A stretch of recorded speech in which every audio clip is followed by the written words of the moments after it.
Cette semaine, on lit la paracha de Chukat, une paracha pleine de sujets différents. Et on va s'intéresser à un passage donc, qui se trouve au chapitre 21, à partir du verset numéro 5. Alors, je vais vous lire d'abord ce que nous dit le Chumash. Donc, Vayisu me'ora ar de'ech yamsuv, lisbov et eretz edom, vatik tsar nefesh ha'am badarech. Donc, la Torah nous dit que les enfants d'Israël, alors vous n'avez pas le verset, c'est moi qui vais vous le traduire, partir de la montagne Or Ahar dans la direction de la mer Rouge pour contourner le pays de Édom. Vaïdaber ha'am beloïm uve Moshe. Le peuple commença à parler contre Dieu et contre Moshe. Lama ya'ilitunu mimitzraïm lamut bamidbar. Pourquoi nous avez-vous tiré de l'Égypte pour nous faire mourir dans ce désert? Ki en lechem ve'en mayim ve'nafshinu katsa balechem akelokel, car il n'y a point de pain, point d'eau, et nous sommes excédés de ce misérable aliment. Donc il parle de quoi ici? Il parle de la manne. Donc ils se plaignent à nouveau, rappelez-vous, on avait déjà vu ce passage. Ils se plaignent à nouveau donc de ce pain qui tombe du ciel, de la manne. Alors la réponse, la réplique de Dieu, elle va être gravissime. Vaishalach Hashem ba'am et anechashim aserafim. Alors l'Éternel suscita contre le peuple anechashim aserafim, des serpents brûlants. Vainashechu et ha'am, qui mordirent le peuple. Vayamot am rav Israël, et un grand nombre parmi le peuple périt. Alors on va s'arrêter là. Et donc c'est ce passage qu'on va essayer de développer. On y va? Alakatouv, Vaishalach Hashem ba'am et anechashim aserafim.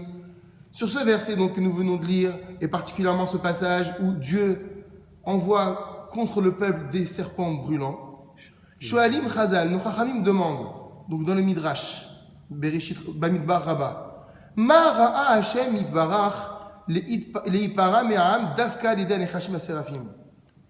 Pourquoi Akadosh Baruch Hu a-t-il précisément dans ce cas-là envoyé des serpents pour punir le peuple? Quel lien y a-t-il en réalité entre le fait que les enfants d'Israël se soient plaints de la manne, qu'ils aient parlé contre Dieu et contre Moshe, et cette punition terrible des serpents brûlants, Anechashim Aserafim? Ou Meshivim Chazal, et nos Chachamim répondent, Sheonesh Ze ou Mida Keneged Mida, qu'en réalité la réponse divine elle a été mesure pour mesure.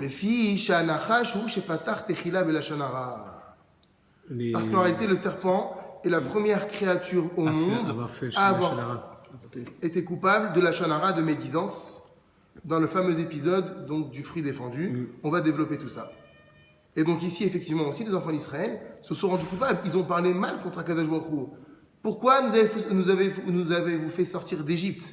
Même contre Moshe Rabbeinu. Donc en réalité, ils les accusent d'un bienfait qu'Akadosh Baruch Hu leur a fait pour nous faire mourir dans le désert.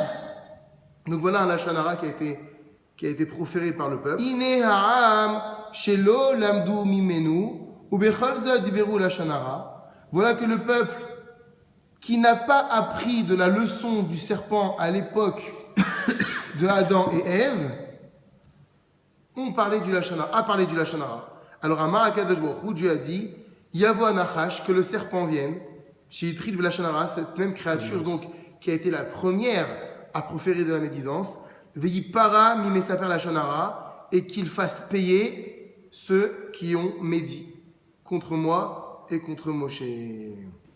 Ve'od beinyan ze omrim chazal, et encore nos chachamim m'ont dit Iné ancho shel nachash. Regardez, quand le serpent a séduit Chava, l'a fait manger le fruit défendu, et elle-même Chava a donné à Adam Arishon, au premier homme, donc ce fruit.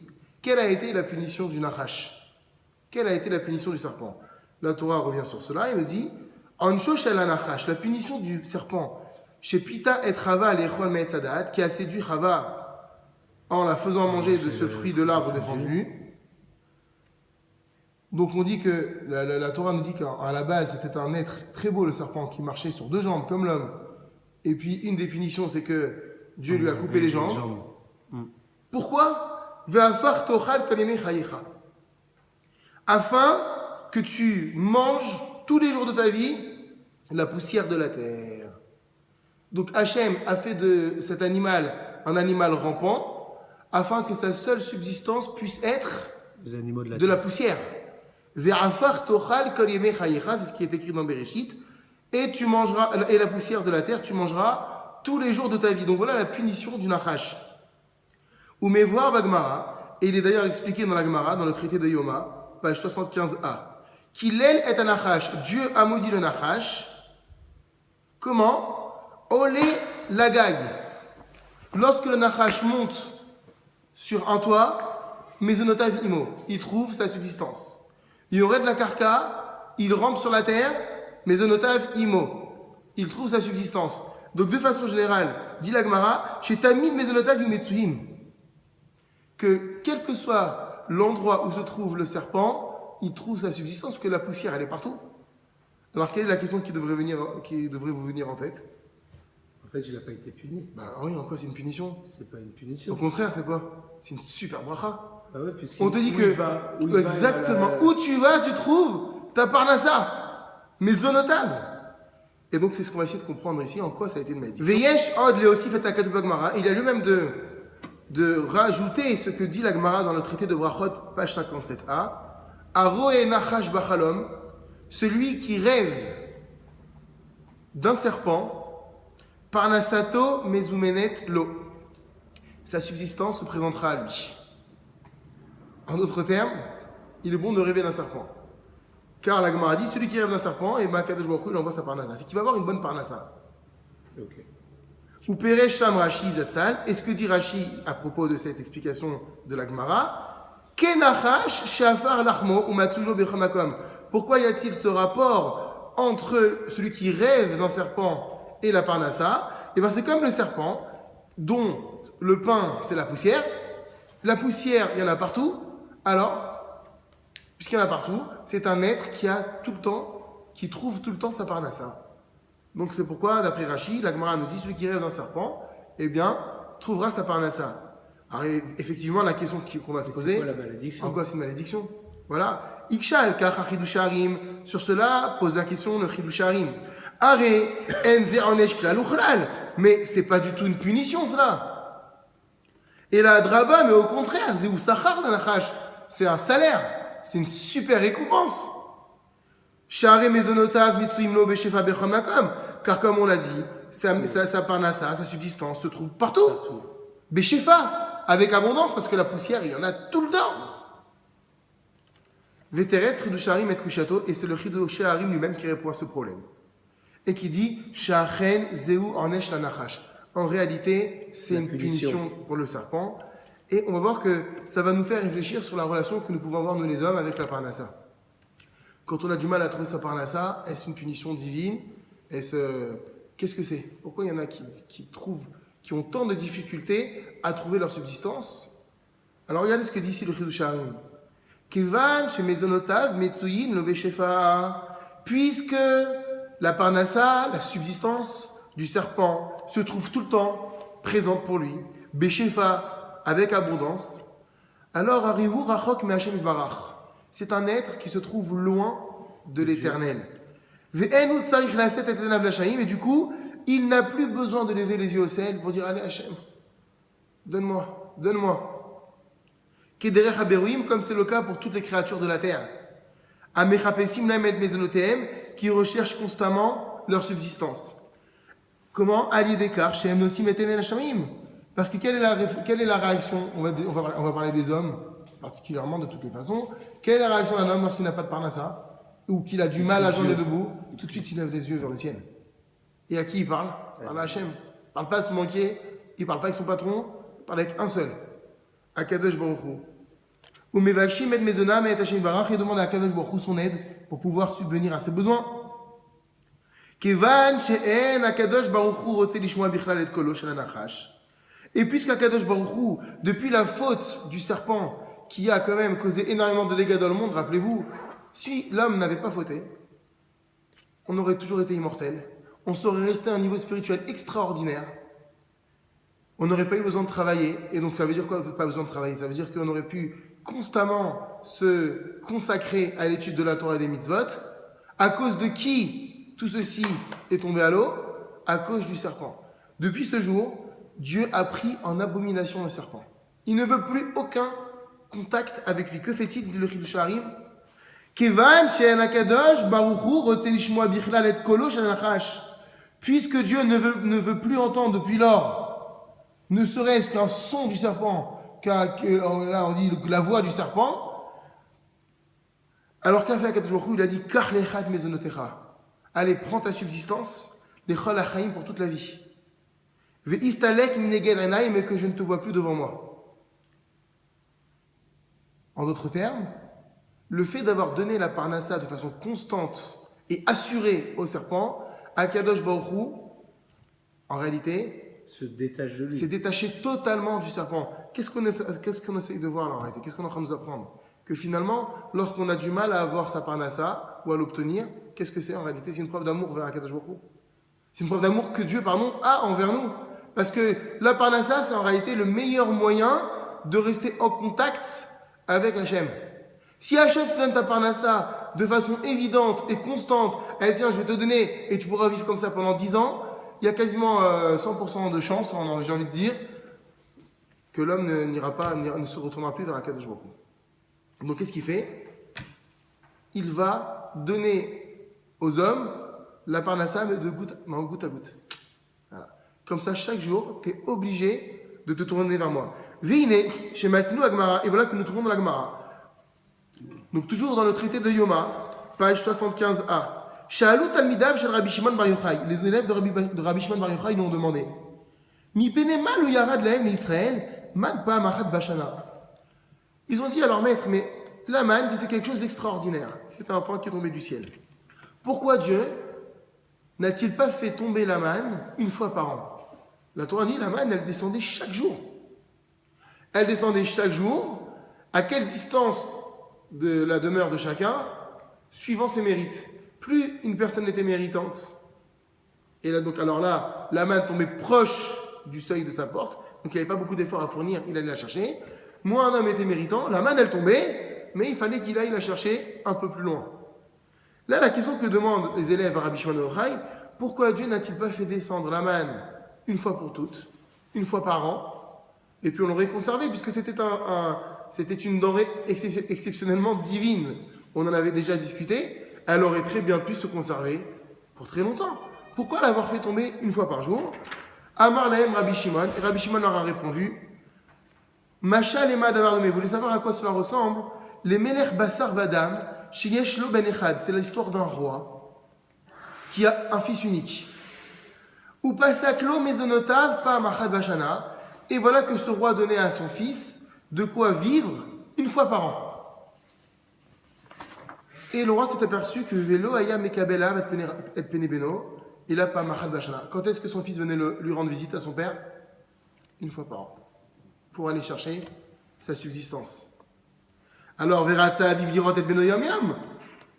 Le père, qu'est-ce qu'il voulait lui? Il aime son fils, il voulait le voir chaque jour. Qu'a-t-il décidé?